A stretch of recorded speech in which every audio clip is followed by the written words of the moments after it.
there was a tie between the echinoids and the holophoroids in terms of most popular groups chosen. And I think that reflects the fact that we're covering Cnidarians, we're covering echinoderms. There are a few on mollusks, 9 different research summary assignments on mollusks. 6 of those were on cephalopods and 3 of those were on bivalves. Even though gastropods are the largest group of mollusks, far outnumber those, at least by 2 orders of magnitude, the number of cephalopods, and at least probably 1 for bivalves. And nobody must have read the instructions that said extra points given for research summaries that include gastropods. Right?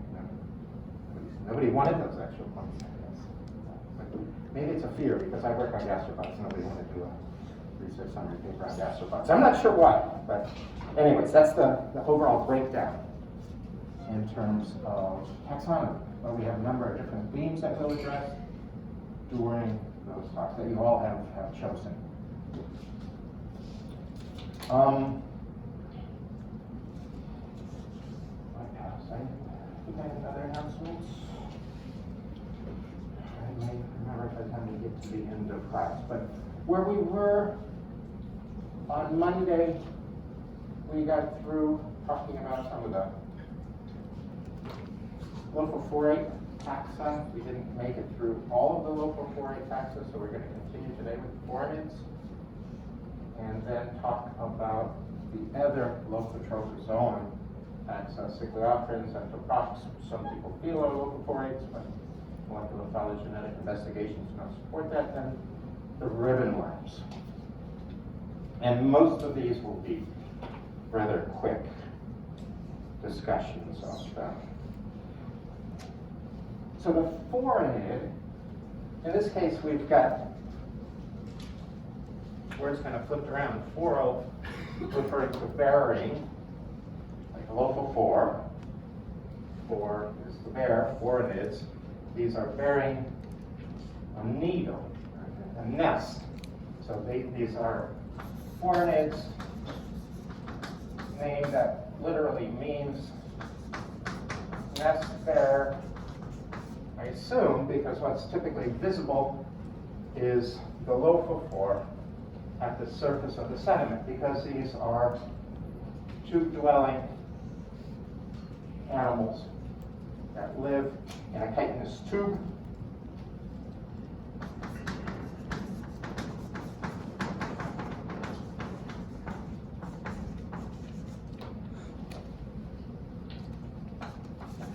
They are all marine, and one reason probably why we don't have any papers on this particular group.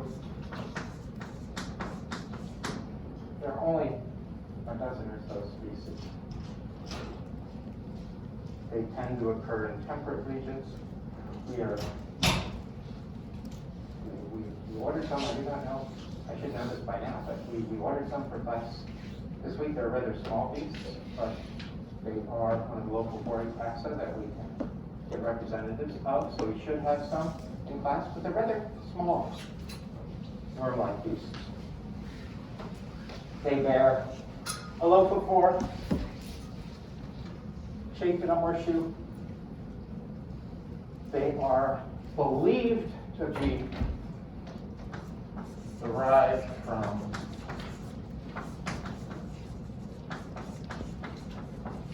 the brachiopods, which we discussed on Monday. They've obviously lost the valves if this is the actual case, and then what they have as a covering is this chitinous tube.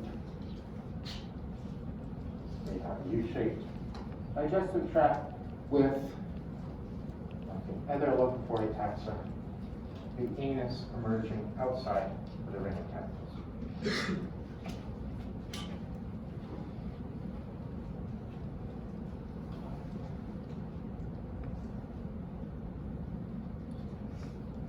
Phorinids tend to be dioecious, where that's known.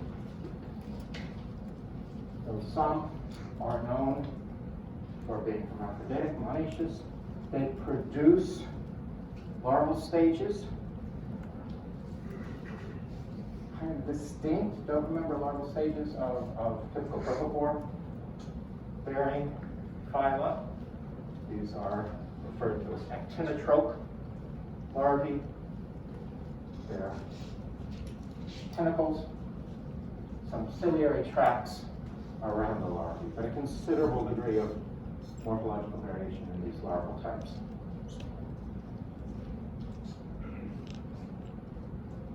The other taxa, which some are supported as being close relatives in molecular phylogenetic results, the position of ribbon worms we discussed on Monday. Recent phylogenetic investigations put it close to annelids.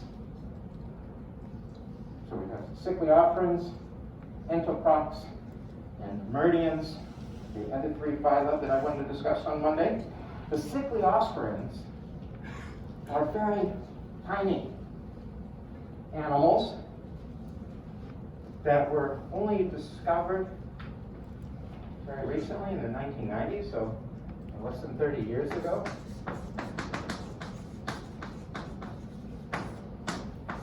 There are currently 2 described species. The initial species was discovered living on the mouth parts of the American lobster. So they live on mouth parts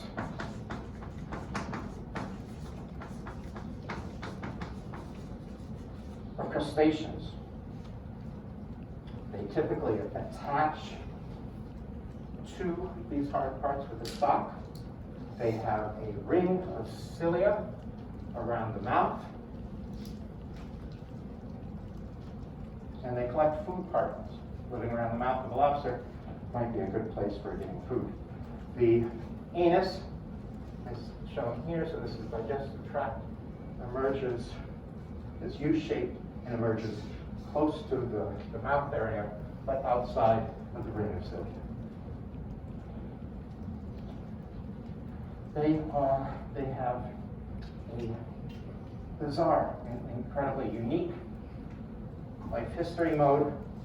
Parts of it are reminiscent, say, of other taxa that engage in budding. So these engage in asexual reproduction to produce different individuals. All of these individuals may be clones of the original larva that settles on the beast. So they produce a larval stage, an asexually produced larval stage within the animal. This then emerges from the animal, settles on nearby typically, where the original parent was, and form a new feeding individual. Their mode of sexual reproduction, though, is considerably odd. And I will explain this afterwards. This is a little video that was put together to explain the bizarre life cycle of Cycliophorans. This little animal is called Symbion Pandora, and it lives exclusively on the mouthparts of Norwegian lobsters. At first glance, it seems as if living on lobster mouthparts is an easy life. Symbion Pandora has a safe home protected from predators, and since it lives on the lobster's mouth, it feeds on bits of whatever the lobster is eating and never has to forage for food. However, despite these benefits, Symbion Pandora has to deal with an epic problem. Lobsters molt. As they grow larger, they periodically shed their exoskeleton, including the mouthparts that Symbion Pandora is attached to. How does this little creature, which spends most of its life completely stuck onto a lobster's mouth, continue to survive? Turns out this tiny creature has a curiously complex, completely unique life cycle, with both attached unmoving stages and moving ones. A single turn of Symbion Pandora's life cycle is like opening the mythical Pandora's box it's named after. It is full of surprising twists and unexpected appearances. Before the lobster sheds, the unmoving Symbion feeding stages reproduce themselves quickly, by growing Pandora larvae inside themselves, which then crawl out, settle, and grow new feeding stages inside themselves. By continually cloning itself, symbiont Pandora takes advantage of its temporary home to quickly dominate and encrust the lobster's mouthparts. But when the lobster is about to molt, the feeding body stops producing Pandora larvae and instead grows either a female or a tiny Prometheus larva from a bud of cells inside itself. Once developed, this tiny Prometheus larva crawls out of the feeding body, creeps around, and settles on the trunk of another symbiont feeding stage. If there is a young female inside this feeding stage, then the Prometheus larva produces one or two even tinier dwarf males inside itself. When the mature female crawls out of the feeding body, the female is fertilized by the male. Afterwards, the female settles close to the feeding body and broods a chordroid larva. This chordroid larva can swim, and it is the important dispersal phase. It is the chordroid larva that enables symbiont Pandora to transfer itself to its new home.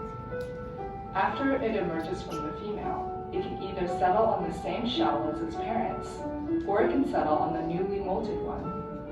After the chordroid larva has settled on the lobster's new mouthparts, it degenerates, while a bud of cells inside grows back into a feeding stage. So goes the jumbled labyrinth of symbiont Pandora's life cycle, a remarkable solution to a problem of a temporary home.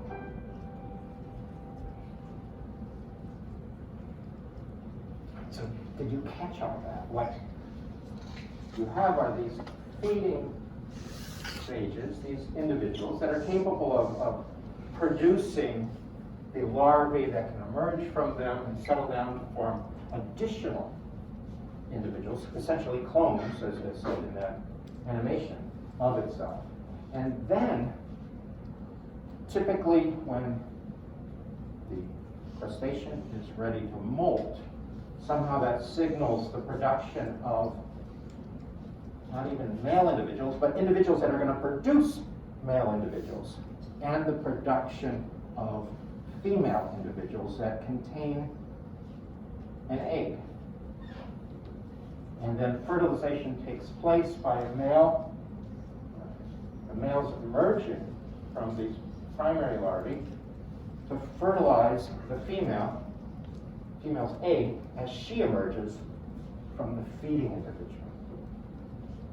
Here's another figure that attempts to illustrate that. So again, you have the larva, chordioid larvae. They talk about the larva that forms via fusion of gametes. So sexually reproduced larva that settles down, and then that individual goes to the feeding stage. That feeding stage can produce additional Pandora larvae that form additional feeding stages, and this kind of continues until something triggers reproduction sexually. Let me finish that. In which some individuals are producing females that have an egg inside. Other individuals are producing these larvae that have males inside. The male emerges when the female emerges, fertilizing the egg in the female. And then the female comes out of the feeding stage, and then the larval stage emerges from that female.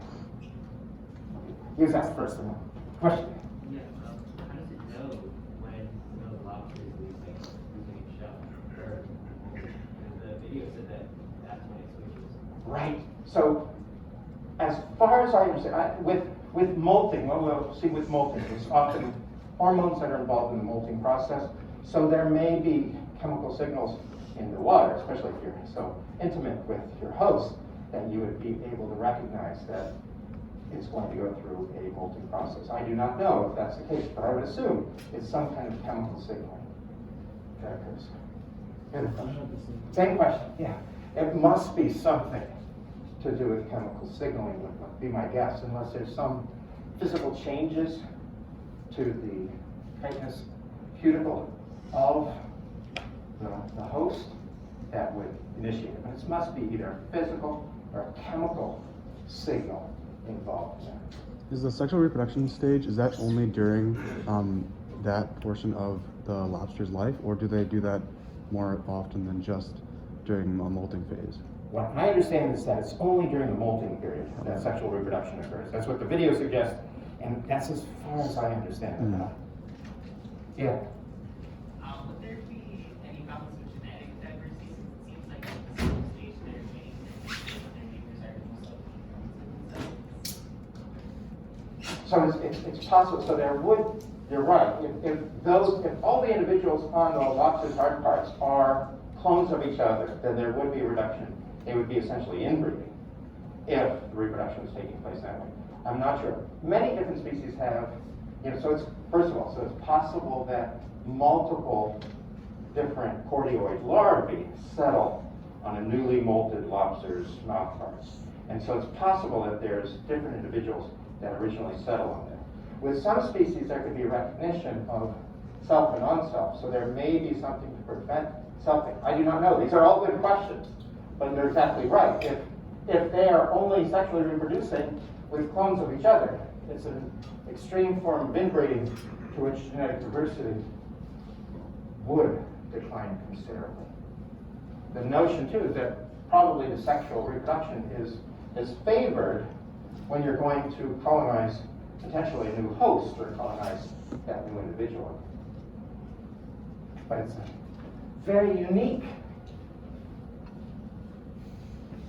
life cycle for animals. We don't see that in any of the places are in other groups.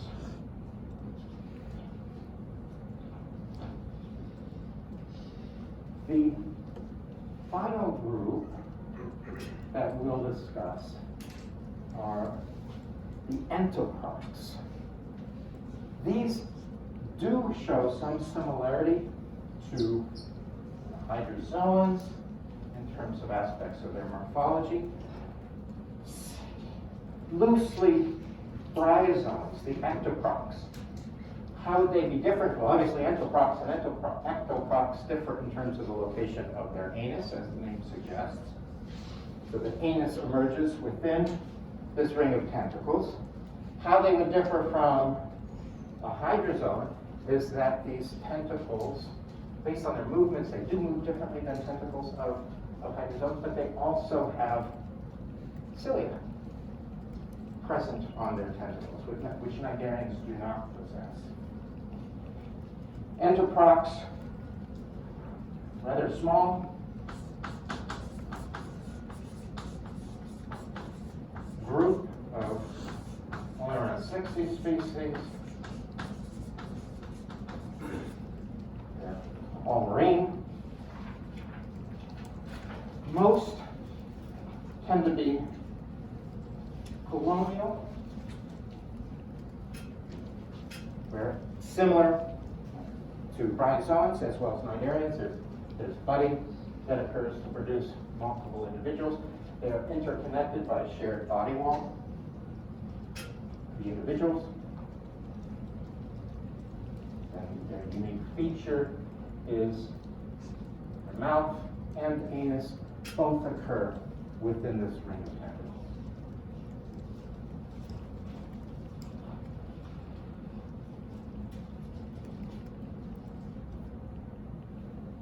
Some of these, they're very patterns of reproduction.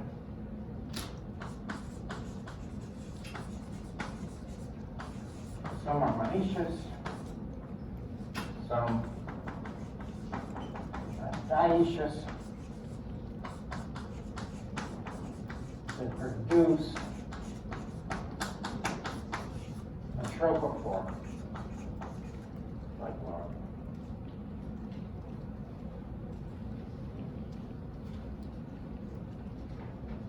And then the other group, which really isn't related to any of these other groups, it's a Lophophorata.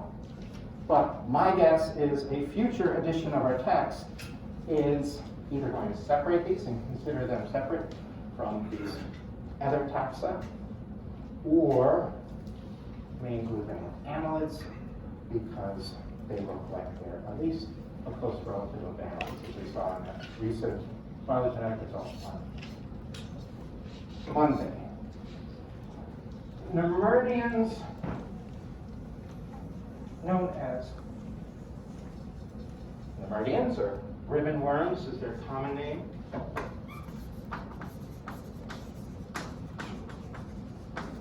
Nemerdia is the name of the phyla, so they're also known as Nemerdians, Nemertines,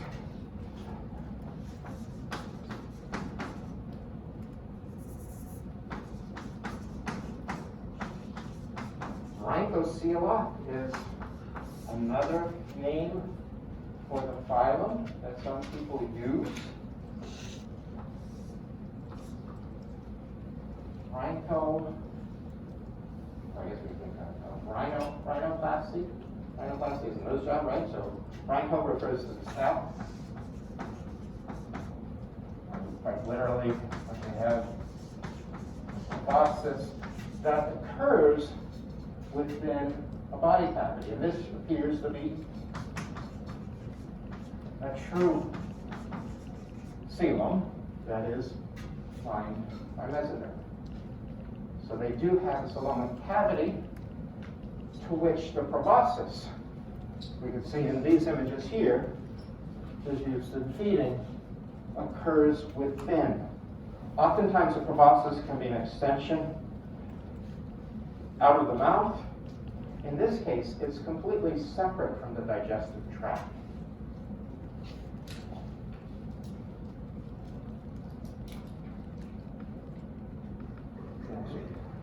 Based on rhynchoceles, another often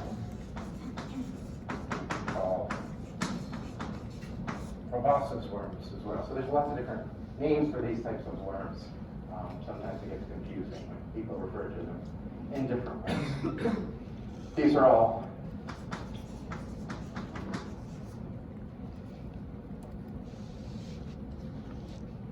marine. There are some freshwater forms, and there are some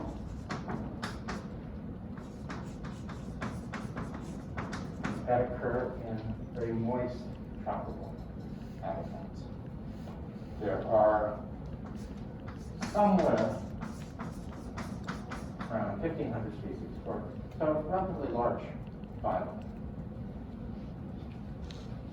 Other aspects of their anatomy, aside from the proboscis,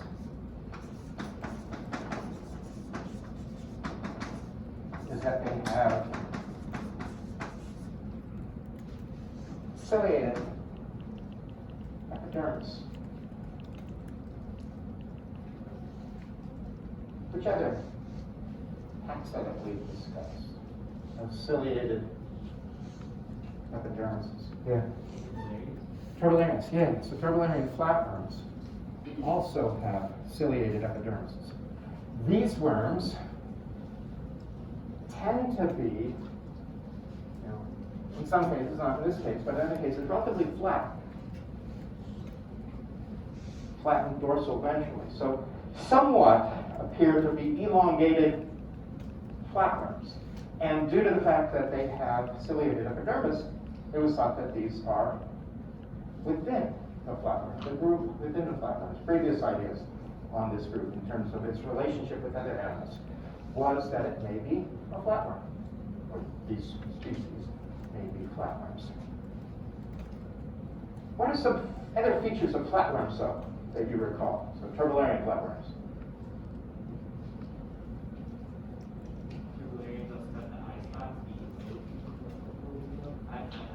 They have eye spots. What about their digestive tract?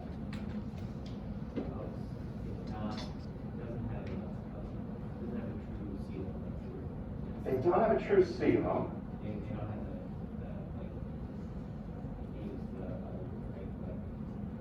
I don't know if I'm saying they don't have the true digestive tract. It's like a blind gut, right? Very good. Yes. They don't. So they don't have a complete digestive tract. They have a blind gut.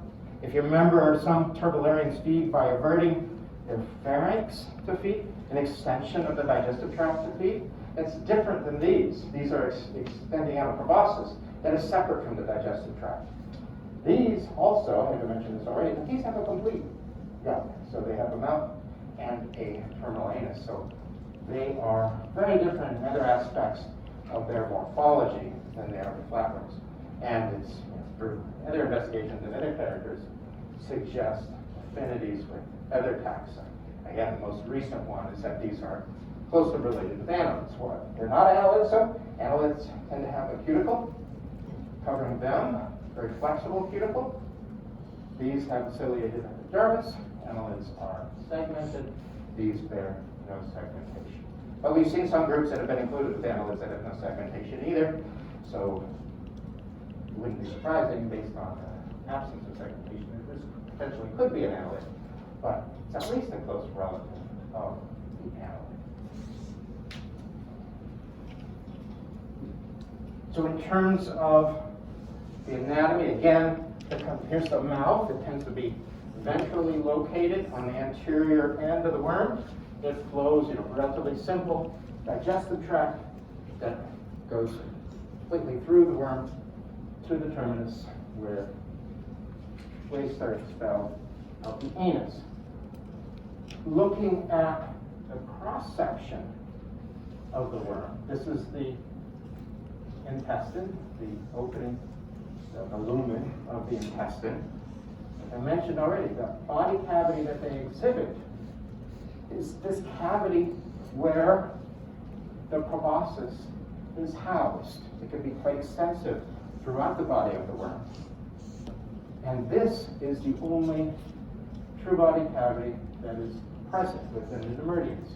The rest is filled with mesoderm.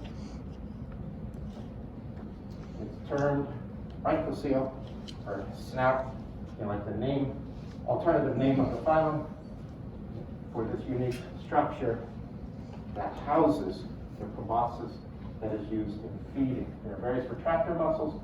The proboscis can be extended out the length of the animal. Let's see if it's there. Many have a stylet, not all, but many do have a little stylet arch structure that can pierce into prey. Apparently, utilizing venom in some cases as well. They would consume other worms, annelids, so forth.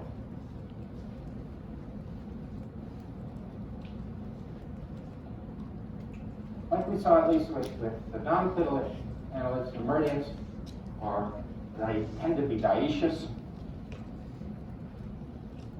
Release gametes, so fertilization takes place externally, and they have different types of different larval stages or larval types. This is a plangiform larva, rather ball-like thing with a tufted cilia, and then one that is more reminiscent of even a velager type larva, in which you have these lobes with cilia. So some of these can be feeding larvae and some are not.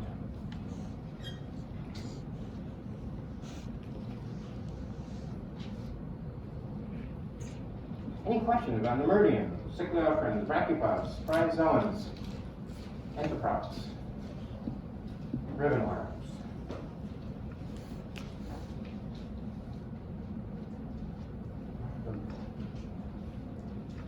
Those are the Lophophorata.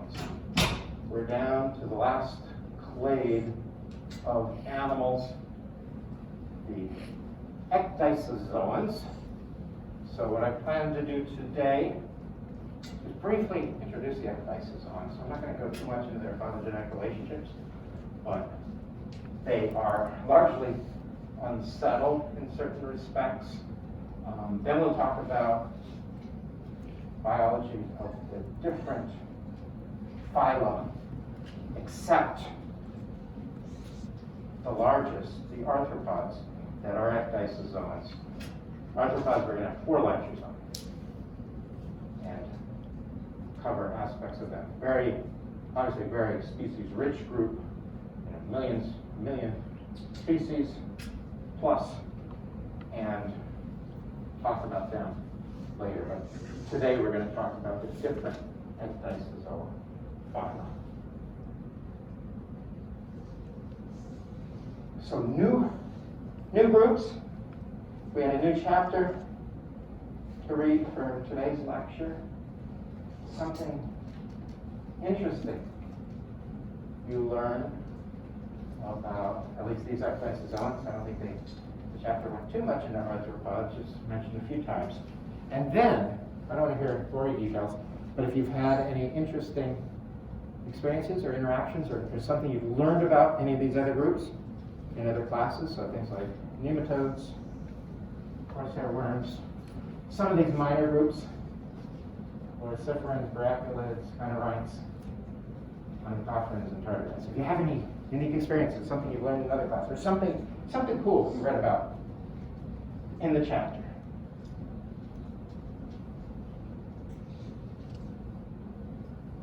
Well, I will start because it's every time I read that chapter, the beginning begins with that same quote from somebody from the 1910s talking about how nematodes are so super abundant that if we are able to magically disappear the surface, the outer surface of the Earth, or the Earth in its entirety, everything except the nematodes, we would be left with an outline of virtually everything, to where we could see nematodes that are associated with humans. That would be where you're sitting or standing, or I'm standing.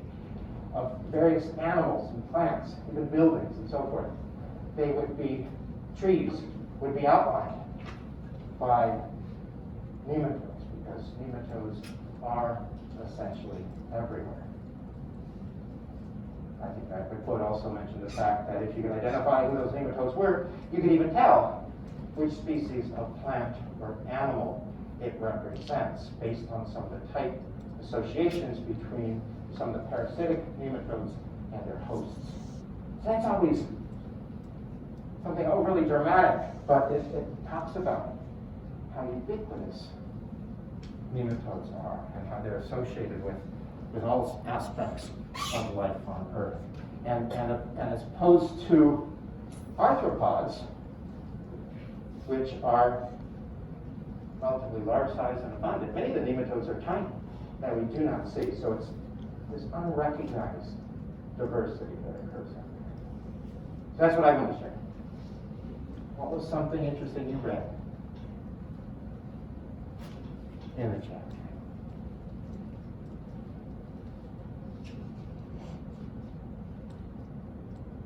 Nothing interesting. It was a boring chapter. I think it was the shortest chapter we have in the text. It may only be like 10 pages long or something.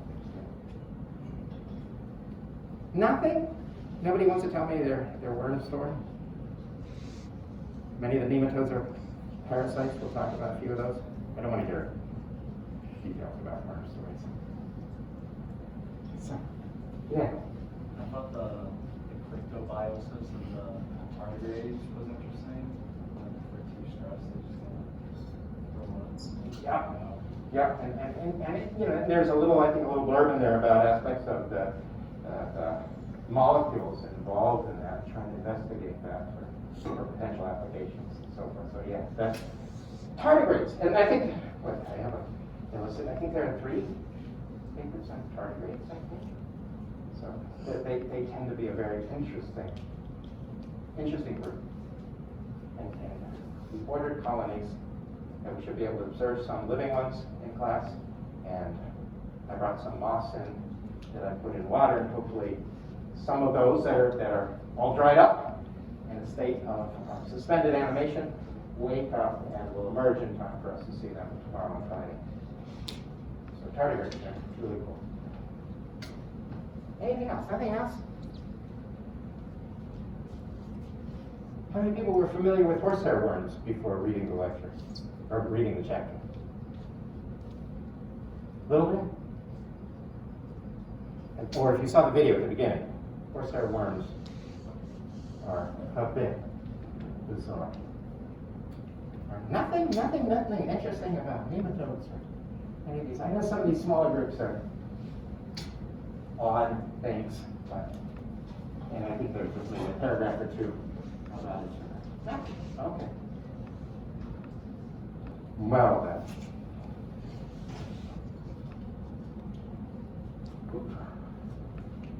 Ecdysozoans. You can see in the tree from our text, that I reproduced from the text, the ecdysozoans form this particular clade here. So they're considered to be protostomes falling out with the other Lophophorata, with the Lophophorata taxa. And this particular grouping was one of those that was provided by results from molecular phylogenetic investigations.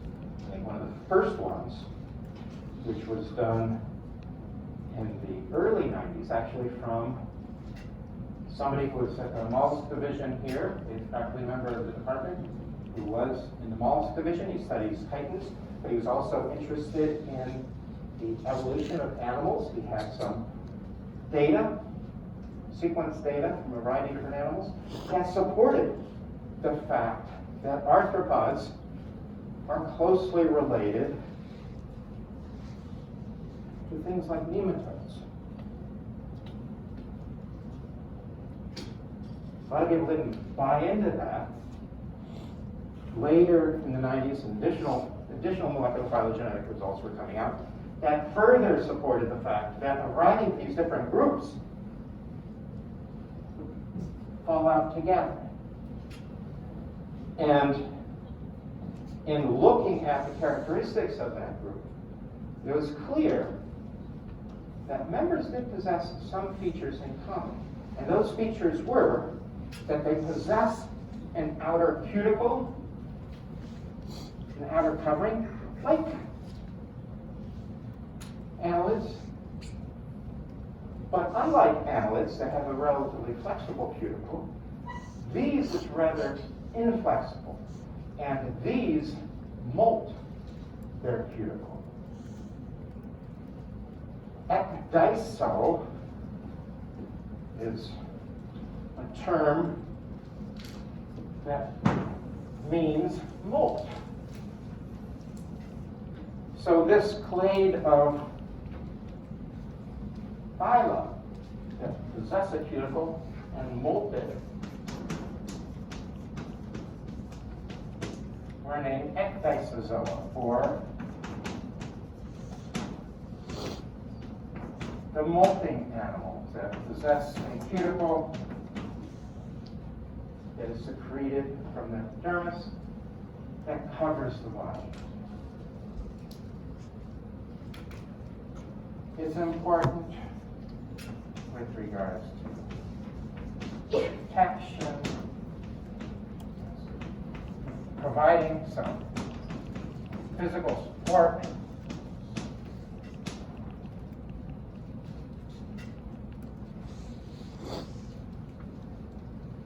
but also can hinder growth. So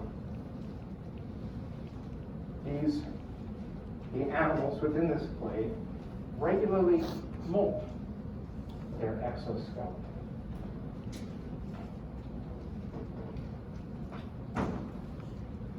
That's one explanation for molting. Why else might it be advantageous to molt?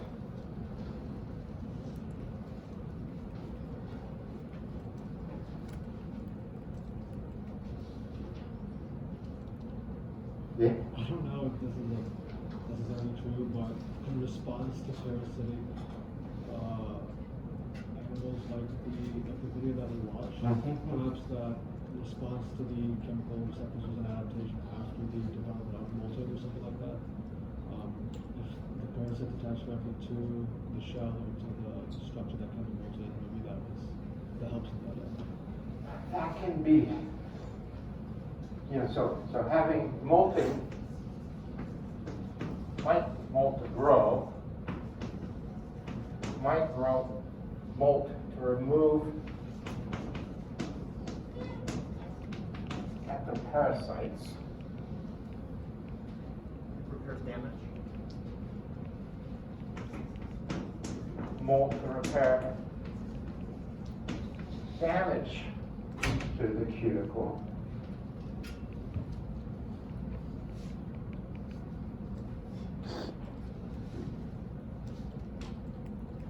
Some animals have different life history stages that occur in different conditions, especially for a number of parasitic groups that may occur in the blood or in tissue, travel through the stomach, into the intestine. The environments may differ, and so the cuticle itself may have different properties during different stages of development to cope with the environments that the life history stages are occurring in. So it can be related to habitat shifts as well. And this is presumed for mostly parasitic groups where there are different life history stages that occur in different tissue types. You could imagine being in the stomach, highly acidic.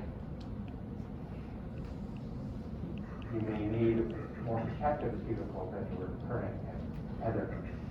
You have another one. Now, I just have a question. How long does the molting process take? Molting, oh, I have that written down somewhere because I always forget. It can be relatively quick. So in nematodes, it tends to be a few hours. And then what did I have? Nematodes, a few hours to molt, and then about 6 to 10 hours between each molt. A crab can take a month or two to go through the entire molting process. So would that just occur partially at a time? Pardon? So the crab's molting, if it occurs at a long time? In parts?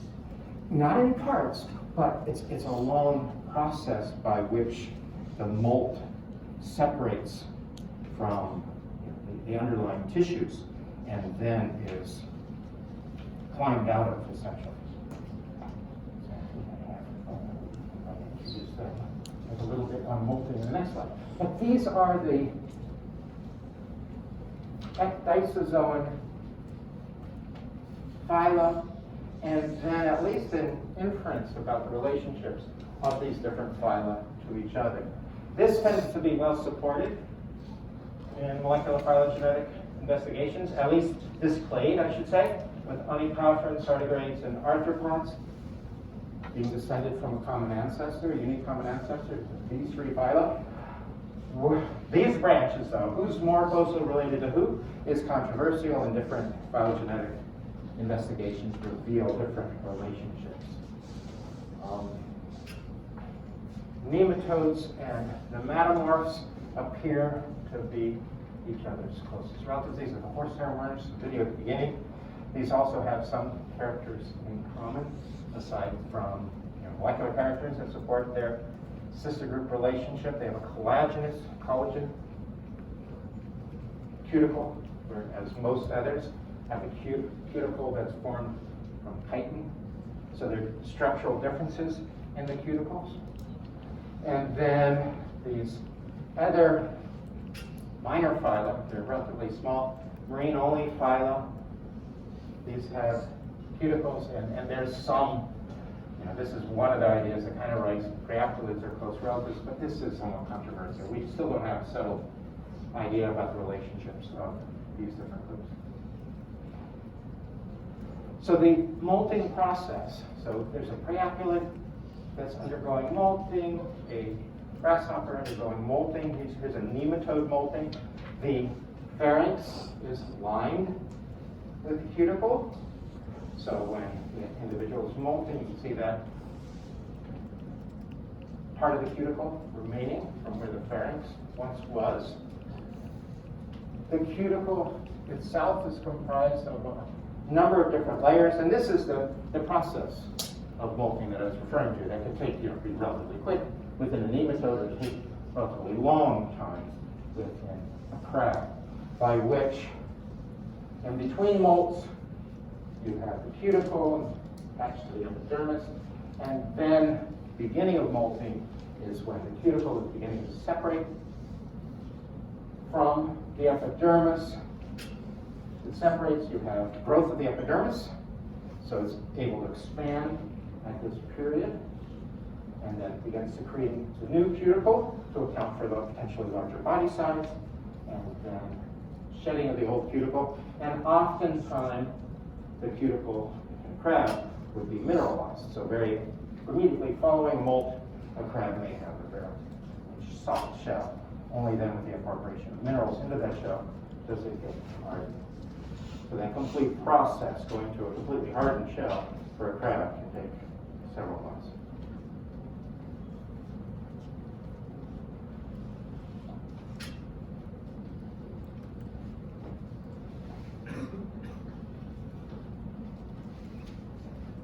So what we will talk about are these different groups, and again we'll get to arthropods on Monday, and then we'll have 2 different labs on arthropods. So the nematodes, I already introduced, again, that quote at the beginning of the chapter is, impresses upon us how ubiquitous and abundant these nematodes are.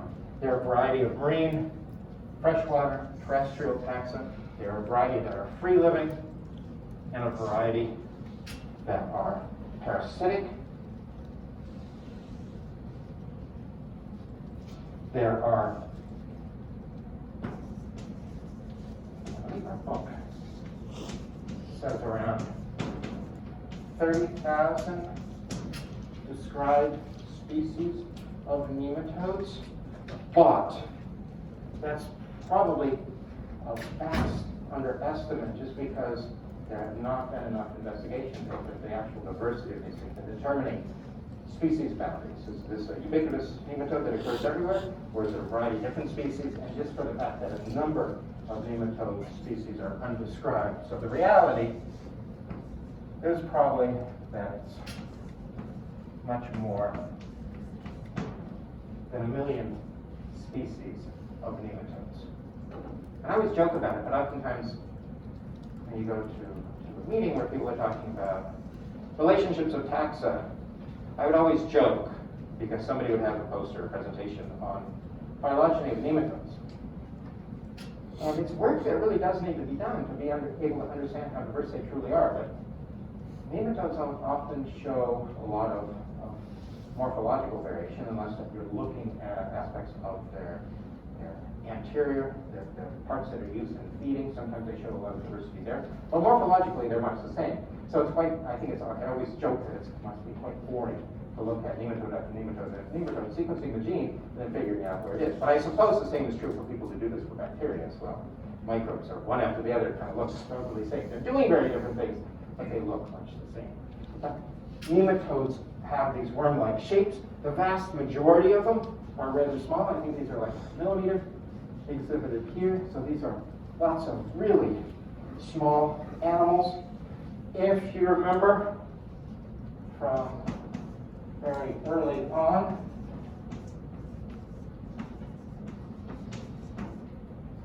nematodes are one of the pseudocoelomate clades. Many of the phyla in Ecdysozoa, except for panarthropods, are pseudocoelomates. Remember what this means. They have a seal, their body cavity. It's not a true body cavity because it's not completely lined by mesoderm. But this cavity plus the collagen cuticle provides for a very efficient hydrostatic skeleton, so where they're able to utilize muscles within the body to shorten portions of that body so that they're able to move.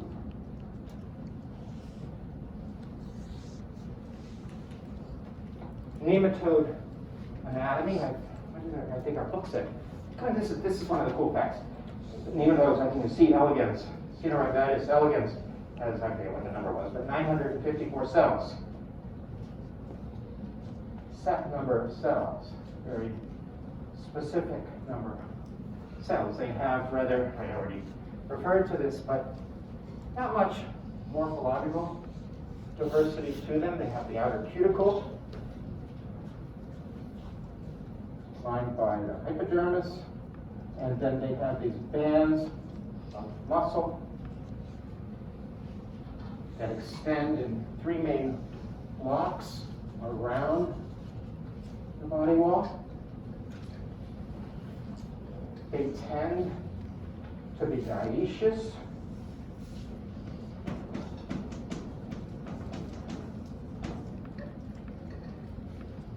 They have a pharynx at the front, again, that we saw that in the molting image.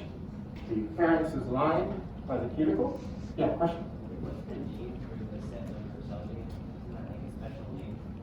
For like animals that just have a set number of cells? You tell me.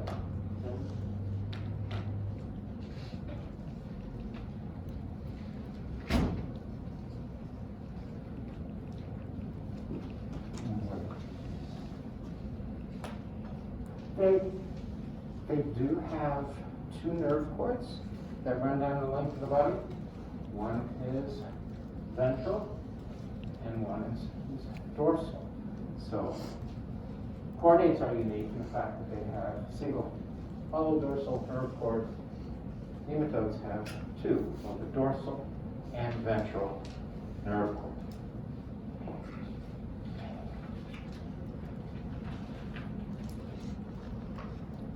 Typically within nematodes,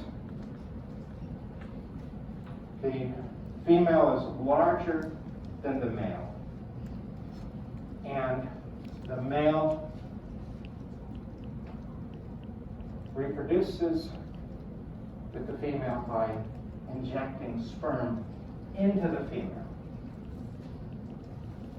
The male, which often you can tell them apart because they tend to have end, posterior end, they have a little spicule part that isn't necessarily an intermittent organ that's involved in the transfer of sperm, but what it is involved with is opening up the reproductive tract of the female to be able to insert sperm into the female reproductive tract. Now, additional stages of nematodes tend to just be small versions of the adult. So they go through direct development, where they typically the different larval stages go through a molt to develop in the next stage and so forth as they grow. I mentioned there's not a lot of morphological diversity within nematodes, except typically on their anterior ends. And we see that different types of feeding modes are associated with different morphological features. These lips, papillae, stylet, that are utilized in feeding. So if you're studying nematode biology, mostly what you're studying is aspects of the front end, the anterior end of the lens. So I mentioned they have a hydrostatic skeleton handled by cuticle and pseudocoelom, and the muscular contraction allows for movement. We'll have some cultures of some nematodes available where we'll see movement similar to this. Also the moss that I brought in, where I'm trying to get some tardigrades to emerge from it, we'll probably find nematodes, and we'll know a nematode immediately because they tend to be thrashing. Not quite as slow as shown here, but using this similar type of sinusoidal motion, we'll see the nematodes trying to swim around within the water. They exhibit that type of motion, which is very different than, say, the movement of annelids, where annelids are using the individual segments to propel certain segments forward while others stay in place.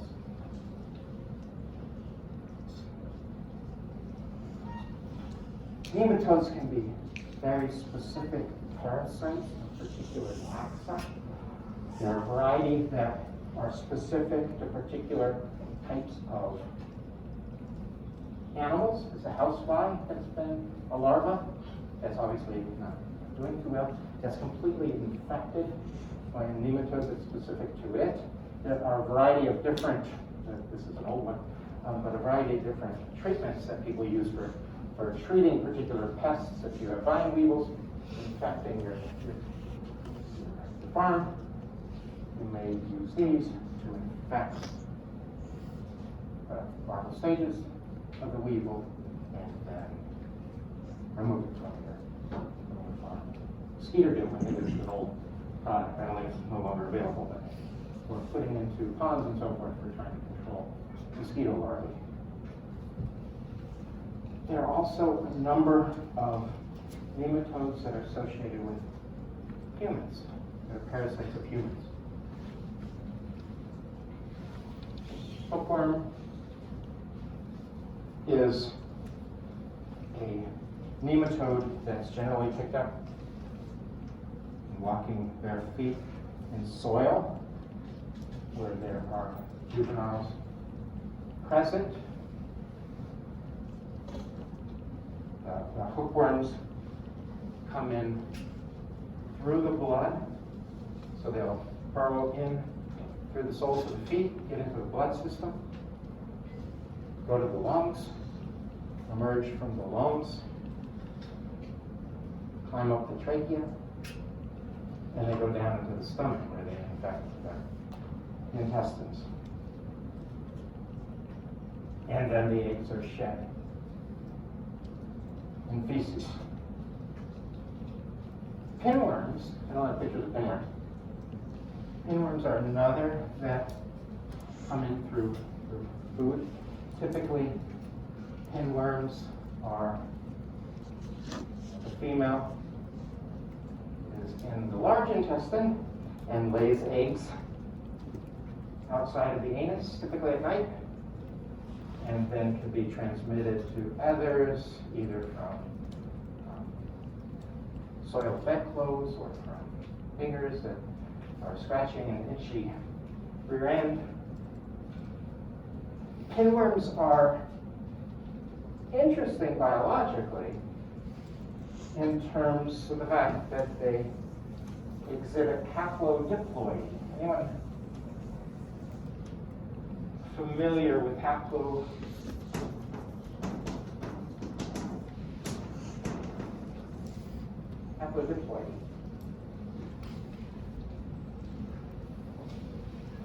I don't think we've talked about any groups that exhibit this particular phenomenon, but it shows up in social insects, things like honeybees, ants, in which female produces a gamete, a haploid gamete. That haploid gamete can continue to develop into a male. Or haploid gamete fuses with an egg, fuses with another haploid gamete, sperm from a male, to produce female. Pinworms exhibit this feature. There are also roundworms, trichinella worms, whipworms. These are whipworm eggs that are various nematodes too, that are parasites of humans, and typically you're infected by them by eating material that contains their eggs or juvenile versions of them. Filarial worm, this isn't a filarial worm, this is a person who's infected with a filarial worm. Filarial worms are different than these other types of parasites.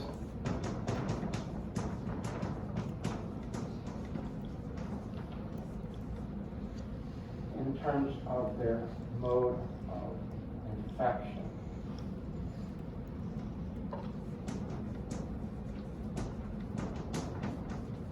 These, like malaria is a protist parasite, due to a protist parasite, Plasmodium, that's transmitted by mosquitoes. These are transmitted by various insects, including mosquitoes, black flies, etc. And they typically, at least the one that causes elephantiasis, is associated, infects the lymphatic system. So they can block parts of the lymphatic system. This condition, elephantiasis, is because of the buildup of lymph. It's not able to move throughout the body. One of the examples of a filarial worm, not in humans, but in dogs.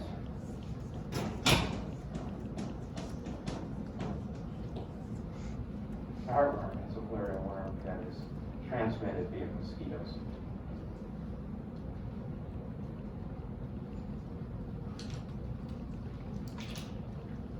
So nematodes are, many of these types of infections can be very debilitating and cause aspects of anemia and lethargy, and obviously conditions where mobility and lifestyle are not where they should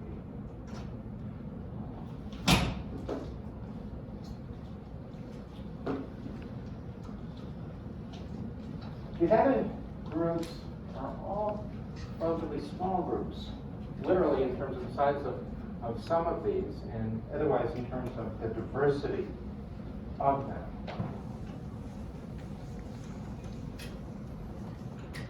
The first two that we'll discuss, the loriciferans and chinorhynchs, are marine animals that occur within sediments, but they have cuticle that is molten.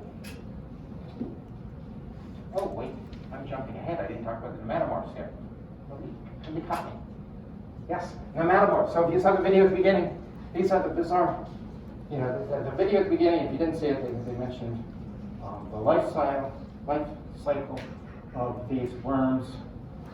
Horsehair worms, the book even talks about this, that the adult worms can be rather long worms, nematode-like looking, nematode-like morphology too. They very much resemble aspects of nematode morphology. They tend to be dioecious, separate males and females. The book talks about how if you go to a container of water, you may find worms within it. They just appear to come from nowhere. I think the idea is that when there were water troughs for horses, people would look in and see these worms and, they must have came from the horsehair. Or at least that's how the story goes. That's why they're named horsehair worms, because they're believed to have emerged from the horsehair themselves. They also look kind of like hair, like a horsehair, very relatively coarse hair, so that may be more associated with it as well. But if you do come across a body of water and you see some of these worms in there, they did not just spontaneously emerge, they emerged from a host. And the life cycle, the adults mate, eggs are released, literally embryos are released. These develop into larval stages that are shown here that are somewhat reminiscent of some of these other lysosomes we refer to. They have an introvert that can be averted, otherwise it's held within the front part of the animal, within the digestive tract of the animal. There could be various stylus or spines, scales that can then be used to burrow into a host, so they can be taken up by a primary host. And here we have an example of a mosquito larva that has a little larval stage within it in an encysted form. This mosquito develops into, the larva develops into a mosquito, may be eaten by a cricket, what did they say, a mayfly. In the video we saw they talked about a mayfly. There could be a variety of different intermediate hosts, or maybe no intermediate host at all. The intermediate host is eaten by the definite host.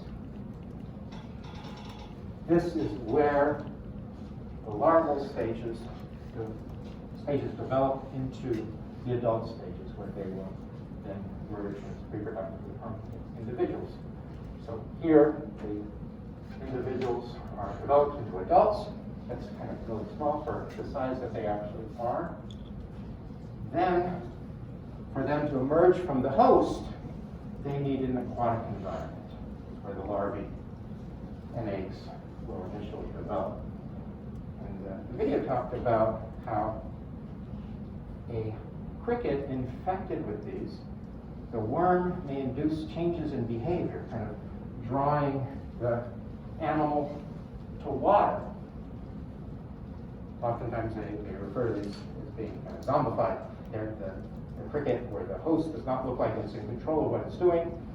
For a cricket to get in the water is potentially a life-ending situation, but they will go to water, and then the adults emerge. And I don't have the entire videos here, but we just look at some of these videos. So this is somebody putting, I think it's a katydid, into a jar of water. Here's the cricket, who's for some reason went swimming, and you can begin to see the horsehair worm emerging from the body cavity of this katydid. Now there's the cricket one. It's a similar piece to what we saw in the beginning, but they're emerging from the adults. They may not impact the host in terms of the host. Obviously the behaviors were impacted. It's feeding on the fat reserves of the host, but otherwise this host can continue on and may survive from it. But these are short terms. And if you haven't seen that video, they did talk at the end that these are not parasites of any humans. They tend to be parasitic of arthropods.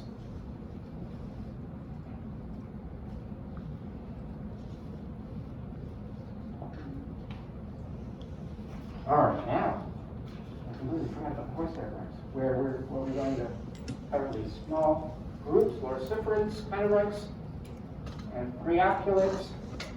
Loricifera loris being a armor, so armor bearing, because they have this chitinous exoskeleton cuticle that covers the main part of the body, and this introverted head region can contract into it. So, shield bearer, chinorhynch. We already talked about rhynch. Rhinoplasty versus a snout. These kinetic, movable snout. So these have a front introvert part too that's capable of moving. Preoculids. These are all marine groups. Preocula phallus. So it's essentially the little penis worm is what the name refers to as. These are all marine groups, relatively small in terms of numbers of species.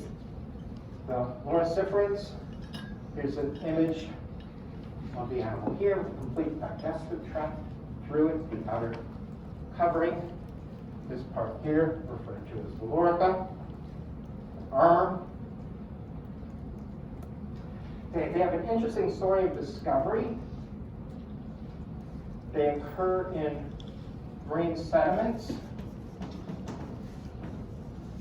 And if we went out and we're sampling from some sediments to see what kind of animals occurred in those sediments, what we may do is we'll take that sediments and take a series of different sieves of different pore size, so different size openings.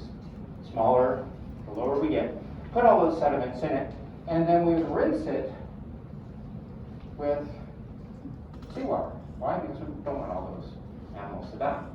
Well, apparently, people looking at these sediments made the mistake and used fresh water. These loriciferans tend to be bound to the sediments. Rinsing it through with the fresh water caused them to, oh, this isn't good, and they released from the sediments, and then they were discovered in the smallest sieve. So by accident, just only, when was this, in the 1980s, they were discovered from kind of an accident. Some probably intern, okay, rinse these samples and rinse them with the freshwater hose instead of the marine hose. They're small, less than about a millimeter in size. There are around 100 described species. Most of the rest of the animals we're going to be talking about are dioecious. They have direct development.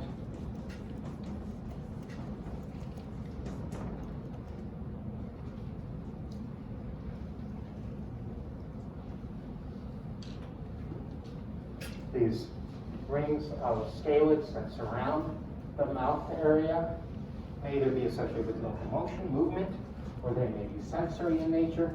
There can be little sides that are associated with feeding.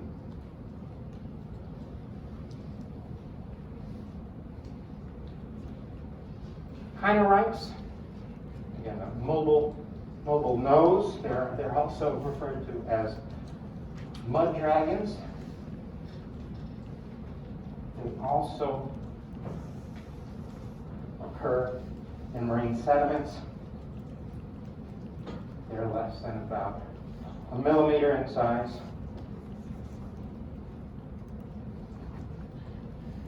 A little bit more diverse than the Loriciferans, about 200 species. They have a complete reproductive system, mouth and terminal anus. They tend to be dioecious, but now I lost my words. They tend to be dioecious. Oh, in my hand, there. They tend to be dioecious, but little is known about their remaining life cycle, whether they go through direct development or what their larval stages consist of.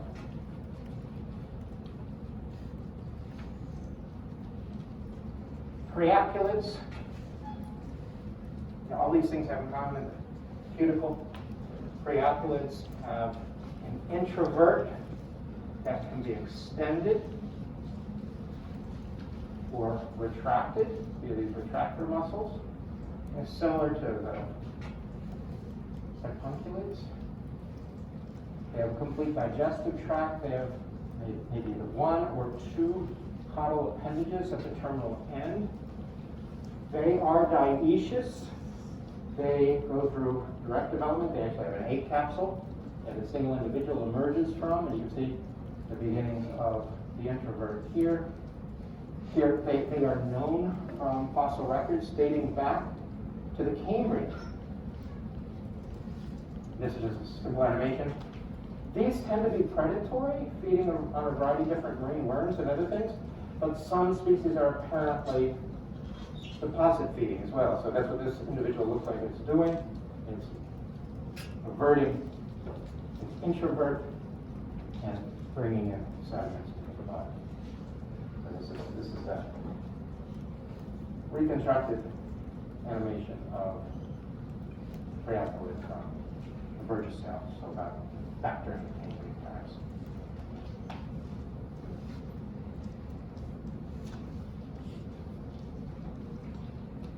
Arthropods we're going to be spending a couple weeks on in lab and in lecture. The other two closely related groups are onychophorans and tardigrades, put in the major superphyla, Panarthropoda. Arthropod literally means jointed foot. So pan, all the jointed foot things, that's just a misnomer. Because these do not possess jointed feet, but they do have appendages. So it's a common feature that arthropods, tardigrades, and onychophorids have are these appendages. and we'll talk about the rest of these, and we'll hand it off now. The rest of the features of these and the other groups on Monday. So actually, we'll start talking about Lophophorata next week, Monday. We will have tardigrades in class, but we also have a little bit in lab. We also have a little bit in lab describing biology of the tardigrades. So we'll hear about that again in lecture on Monday. All right, hope your labs are fun. And I hope I get tardigrades.